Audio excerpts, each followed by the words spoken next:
कल्पना कीजिए आपके पास सब कुछ है, फिर भी मन बेचैन रहता है। रात को नींद नहीं आती, दिन में चिंता पीछा नहीं छोड़ती। क्या आपने कभी सोचा है कि ऐसा क्यों होता है? संस्कृत में एक श्लोक है, गतं न सूचीत प्राज्ञो हि नानागतं विचिन्तयेत् वर्तमाने स्थितो नित्यं शांतिमाप्नोति मानवः। अर्थात बुद्धिमान व्यक्ति न बीते हुए पर शोक करता है और न आने वाले की चिंता।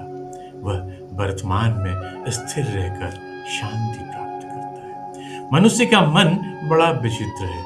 वह उन घटनाओं को बार बार याद करता है जो बरसों पहले घट चुकी हैं।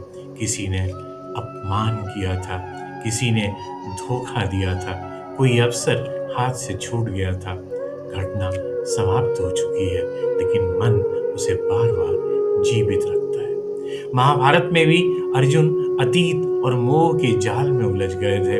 उन्हें अपने संबंधी और अपने लोग दिखाई दे रहे थे। तब भगवान श्री कृष्ण ने कहा, असोच्यानन्वशोस्वम प्रज्ञावादांश्च भाससे। अर्थात जिन बातों पर शोक नहीं करना चाहिए, उन पर तुम व्यर्थ शोक कर रहे हो। यह कथन केवल अर्जुन के लिए नहीं, हम सभी भी बीती हुई घटनाओं को ढोते रहते हैं। अब दूसरी ओर देखिए, कुछ लोग अतीत में जीते ही नहीं, लेकिन वे भविष्य में खोए रहते हैं।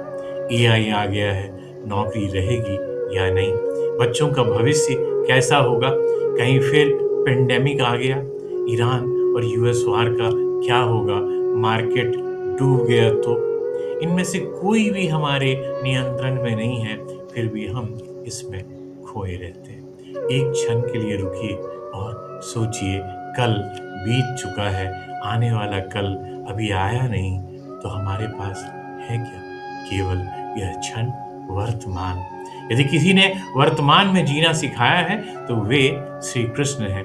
बाल्यकाल में वे एक सामान्य बच्चे की तरह आनंद से खेलते हैं, गोपियों के बीच उनके सखा और प्रेम के प्रतीक के रूप में। युद्ध भूमि में पूर्ण एकाग्रता से रणनीति बनाते हैं, मित्रों के मित्र और पाप का संहार।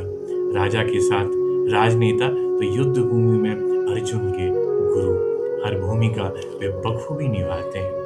यही वर्तमान में जीने की कला है। वे न बीते हुए कल का बोझ उठाते हैं और न आने वाले कल का उन्हें किंचित भय है। वे सिर्फ वही करते हैं जो उस क्षण आवश्यक है। गीता में भगवान श्री कृष्ण कहते हैं, यदि आप उदास हैं तो आप अतीत में जी रहे हैं, यदि आप चिंतित हैं तो आप भविष्य में जी रहे हैं, और यदि आप शांत हैं तो आप वर्तमान में जी रहे हैं। मित्रों, अतीत इतिहास है, भविष्य रहस्य है और वर्तमान ईश्वर का उपहार है। इसीलिए शायद इसे प्रेजेंट कहा जाता है। यदि आप उदास हैं तो अपने मन का अतीत से नाता तोड़ लीजिए। यदि आप चिंतित हैं तो भविष्य की कल्पनाओं से बाहर आइए, और यदि आप शांति चाहते हैं तो वर्तमान को पूरी तरह जीना सीखिए। जय श्री कृष्ण।